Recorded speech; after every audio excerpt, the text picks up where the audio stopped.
Assalamualaikum warahmatullahi wabarakatuh.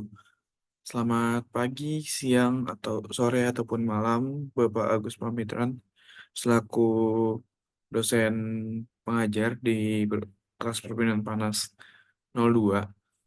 Selamat pagi, siang, sore, dan malam juga untuk teman-teman semua yang mungkin menyempatkan waktunya untuk menonton video presentasi saya pada hari ini, yaitu dengan judul Analisis Perpindahan Panas pada Studi Kasus PLTU. Di sini dengan konsep dasar yaitu untuk memahami konduksi, konveksi, radiasi, dan juga teori dasar hingga aplikasi di industrinya gimana. Oke, jadi kita mulai dulu dari apa itu sebenarnya heat transfer. Nah, heat transfer atau perpindahan panas itu sebenarnya secara definisi itu artinya adalah perpindahan energi termal atau panas yang terjadi karena adanya perbedaan suhu. Ya di mana suhu itu mengalir dari tinggi ke suhu yang rendah. Dan aliran itu akan berhenti ketika suhu menjadi setara atau adanya kesetimbangan termal. Nah, misalnya gimana sih? Kayak misalnya kita minum, kita nyeduh kopi nih, kopi panas. Yang pelan-pelan kopi tersebut akan menjadi dingin karena panasnya kopi tadi tuh bakal pindah ke suhu ruangan sehingga kopi yang tadinya panas itu perlahan-lahan menjadi dingin dan sesuai dengan suhu ruangan sehingga terjadi adanya kesetimbangan termal tadi. Sama kayak prinsip dasarnya di mana panas dari kopi ini akan mengalir dari tempat yang bersuhu tinggi, yaitu cairan yang ada dalam kopi tersebut atau fluid yang ada dalam kopi itu, sorry, atau thermal yang ada dalam kopi itu akan mengalir keluar menuju tempat yang bersuhu lebih rendah gitu. Lalu kita lanjut ke tiga mode metode atau mode perpindahan panas. Di sini pertama tuh ada yang namanya konduksi. Nah, ini tuh simpel ya, perpindahan panas melalui kontak langsung atau benda padat. Nah, tanpa tanpa adanya perpindahan massa medium. Misalnya kayak besi atau mungkin tadi sendok. Kalau misalnya kita lagi ngaduk sendok kopi atau mungkin sendok teh, mungkin awalnya sendoknya akan panas di bawah, tapi lama-lama akan ngikut panas sampai ke gagangnya gitu. Nah, itu sama kan terjadi dalam yang namanya konduksi, karena melalui benda padat. Lalu yang namanya konveksi, di mana perpindahan panas ini melalui aliran fluida atau cair atau gas yang melibatkan pergerakan molekul.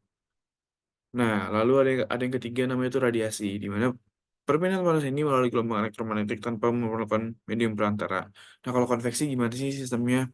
Misalnya tadi kita ngomongin lagi soal kopi, di mana panas dari termal dari kopi itu perlahan-perlahan akan keluar melalui media gas, yaitu udara gitu. Dan kalau untuk radiasi sendiri itu sebenarnya contoh paling gampang itu panas matahari sih, kayak gitu. Nah, kita lanjut lagi nih ke gimana sih analogi konduksi, yaitu dengan estafet energi. Di mana di sini ada konsepnya tuh, ya udah ada seperti pelari estafet atau yang menggunakan tongkat, di mana situ ada energi panasnya. Itu dioper dari satu orang ke orang lain. Tapi orangnya atau partikel benda itu nggak berpindah tempat. Yang berpindah tempat itu cuma ya tadi energi panasnya gitu yang dioper. Misalnya nih kita ambil contoh kayak ini ada partikel satu terus kasih estafetnya ke partikel 2 partikel 3 hingga partikel 4 gitu. Dimana balik lagi si konduksi ini tuh membutuhkan media padat atau media solid gitu. Atau sama seperti yang tadi saya jelaskan yaitu mengenai diagram, ini bukan diagram sih, ini konduksi panas pada sendok gitu. Dimana tadi ketika air itu panas dengan sendok yang mungkin perlahan kita celupkan ke dalam air tersebut lama-lama akan ikut menjadi panas gitu.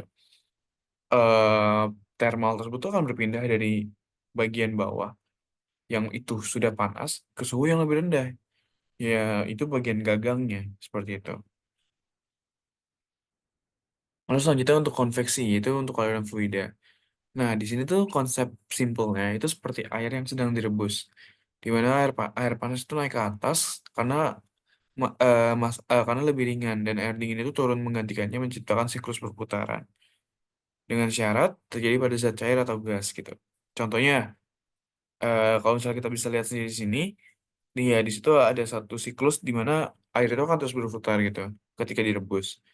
Yang tadi seperti yang tadi sudah saya jelaskan juga di mana air yang panas ini akan naik ke atas dan yang dingin akan terus turun ke bawah sehingga air itu bisa ya mendidih dengan secara merata lah. Nah, contoh lainnya apa lagi sih kalau untuk konveksi ini sendiri? Nah, itu ada beberapa contoh, yaitu pertama ada angin darat dan angin laut. Yang dimana itu sebenarnya terjadi karena emang adanya konveksi juga gitu. Terus ada juga aliran udara AC di ruangan. Gimana sistem kerjanya? Ya udah, thermal yang ada dalam ruangan itu ya berpindah gitu. Akhirnya dari AC ini mengalir ke ruangan dan ya udah ruangan kita bisa kerasa dingin gitu karena AC. Lalu selanjutnya kita ngomongin sistem pembangkit listrik tenaga uap atau PLTU. Nah, PLTU ini sebenarnya sistem raksasa yang memanfaatkan ketiga jenis perpindahan panas, sorry, sekaligus untuk membawa energi panas menjadi energi listrik. Di sini saya cantumkan juga diagramnya. Ini mungkin salah satu contoh simpelnya aja ya, di mana dari kettle uap itu akan memanaskan air sehingga ada hot steam tadi. Nah, hot steam ini tuh akan digunakan untuk menggerakkan turbin. Nanti di turbin mereka akan berputar. Turbin ini diputar sehingga bisa menghasilkan energi lagi dan air yang tadi udah dipakai untuk diputar itu yang udah mulai jadi terkondensasi itu akan turun ke sini. Nanti setelah itu mereka akan mengalami proses konveksi di mana di sini bisa kita lihat juga diagramnya ada alirnya sampai ya udah ketika mereka udah nyampe cooling tower berarti mereka udah dingin gitu. Seperti itu. Nah, nanti dari setelah konveksi ini mereka akan lanjutkan lagi airan ini tuh bakal dipakai lagi untuk ya udah dipanasin lagi gitu lewat kettle uap di mana ya udah intinya ada boiler, turbin, kondensor dan juga cooling tower gitu. Nah, kita mulai dari boiler dulu di sini disebut sebagai jantung pembangkit lah. Di mana pembakaran batu bara memanaskan air di dalam pipa hingga menjadi uap bertekanan tinggi. Nah, di sini ada proses radiasi, di mana api dari pembakaran batu bara memancarkan panas ekstrim langsung ke dinding pipa boiler dan konduksi, di mana panas menambah tembus ke dinding besi gitu. Hingga akhirnya air mendidih, bergerak dan berubah fase menjadi uap. Ini bisa dilihat juga di sini di gambar ini, di mana ya udah pipa ini sebelum masuk ke dalam sana, ke dalam boilernya itu udah terkena radiasi dulu sehingga suhunya udah mulai naik gitu. Lalu ada konveksi juga di sini dan selanjutnya konduksi dengan memang adanya pertemuan kontak atau kontak langsung sehingga lagi-lagi air yang tadinya berbentuk liquid itu berubah menjadi uap seperti itu. Lalu selanjutnya ada turbin. Di sini turbin itu merubah energi panas atau thermal itu menjadi energi kinetik atau gerak. Itu nih tadi setelah uap panas tadi itu keluar dari boiler, di sini akan digunakan untuk menggerakkan si turbin ini sendiri gitu. Sehingga turbin ini akan berputar dan akhirnya bisa menghasilkan listrik di generator gitu. Nah, uap panas bertekanan tinggi akan ditembakkan ke baling-baling turbin dan di sini ada transformasi yang tadi saya sebutkan. Nah, di sini perlu namanya juga isolasi pipa, di mana isolasi pipa ini tuh gunanya untuk mencegah sebenarnya kehilangan panas melalui konduksi sebelum uap mencapai turbin. Kenapa perlu perlu adanya isolasi ini? Karena biar heat loss yang ada tuh nggak sebesar itu dan sehingga efisiensinya tetap terjaga gitu. Kita lanjut lagi kondensor sebagai penukar panas. Nah, di sini disebut juga sebagai heat exchanger sebenarnya, di mana uap bekas memutar turbin tadi itu harus didinginin kembali biar airnya itu bisa dipompa ulang. Karena kan kita nggak bisa ya pakai air yang masih panas tadi kan. Jadi kita harus ngedinginin lagi gitu uapnya. Lalu nanti uap panas tadi itu akan bertemu dengan pipa-pipa dingin yang berisi air laut atau pendingin yang ada di cooling tower tadi. Terus, nah ini mirip-mirip sama ini lah radiator mobil di mana kalau misalnya ada cairan panas itu perlu didinginkan, tapi nggak perlu ada ya yang saling mencampur lah, cairan yang saling mencampur. Misalnya kalau ini pun juga dipakai dalam sistem motor gitu, nggak cuma di mobil aja. Terus juga di sini ada konduksi yaitu panas merambat melalui dinding pipa dan konveksi paksa atau air pendingin dipompa untuk mempercepat permainan panas. Ini bisa kita lihat juga nih contoh gambarnya di mana di sini adalah aliran air yang uap yang masih panas tadi.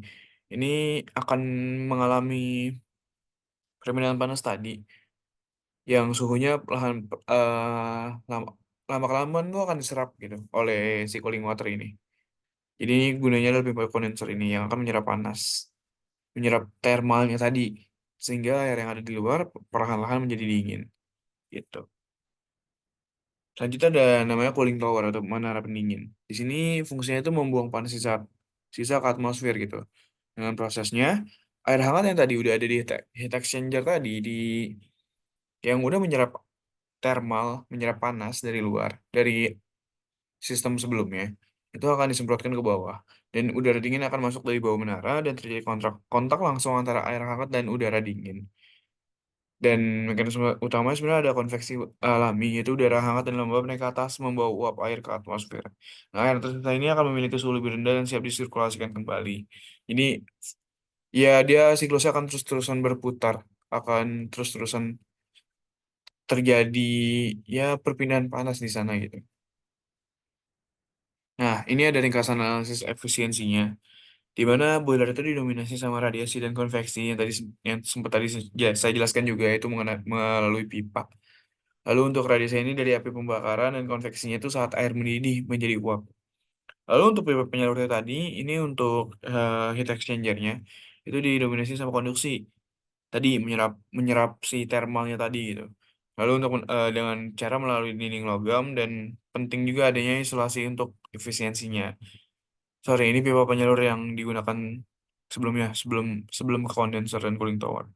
Nah, untuk kondenser dan cooling tower sendiri, sini didominasi sama konveksi dan konveksi paksa maupun alami gitu. Di mana pertukaran panas ini terjadi dengan lingkungan. Dan di sini juga penting itu ada yang namanya analisis tiga hal. Yaitu untuk pertama ada optimalisasi efisiensi thermal. Itu tujuannya biar kita bisa tahu kira-kira eh seberapa efisiensi dan seberapa optimal sih heat exchanger yang kita gunakan gitu. Karena balik lagi seperti saya sebut sebelumnya, dikhawatirkan sebenarnya akan terjadi heat loss atau adanya kerugian gitu, kerugian thermal yang menyebabkan panas itu tuh bisa lepas gitu dan mungkin jadinya ya akan ada beberapa yang berkurang gitu dari energinya tadi. Makanya perlu dia di analisis juga gitu. Terus lalu ada pengurangan konsumsi bahan bakar dan terakhir karena memang tadi kita juga ngelemparin lagi ke atmosfer, sebenarnya kita butuh juga itu untuk gimana sih caranya meminimalisir dampak ke lingkungannya biar si heat exchanger ini, si pembangkit PLTU ini tuh nggak merugikan untuk lingkungan gitu. Karena kan di sini juga di mention tadi di bagian cooling tower kan, di mana emang si airnya ini akan keluar dan ya udah akan dilempar ke atmosfer tadi ke uapnya sorry bukan airnya. Makanya makanya diperlukan tadi si analisis untuk dampak lingkungan itu gimana gitu. Mungkin itu aja sih yang bisa saya sampaikan untuk hari ini. Mungkin kalau boleh saya ringkas ulang lagi, intinya kalau untuk konduksi itu akan lebih banyak. Iya, konduksi itu simpelnya adalah menggunakan media padat. Sedangkan kalau untuk konveksi itu bisa gas ataupun cairan. Dan untuk radiasi itu sistemnya nggak harus melalui media gitu. Dan contoh-contoh lainnya mungkin kalau misalnya kita ngomongin untuk kondisi di rumah kita sendiri, misalnya kita punya em, kulkas gitu atau mungkin AC, di mana di sana juga termasuk sebagai salah satu media yang menggunakan sistem heat exchanger tadi, dimana kalau misal di AC sendiri kita mengubah udara yang ada di dalam itu kita sedot terus akan dikeluarkan melalui kipas yang ada di luar dan akan dilempar kembali gitu setelah suhunya didinginkan diturunkan kayak gitu sih. Mungkin itu aja sih yang bisa saya sampaikan pada hari ini, kurang lebihnya mohon maaf. Assalamualaikum warahmatullahi wabarakatuh, terima kasih.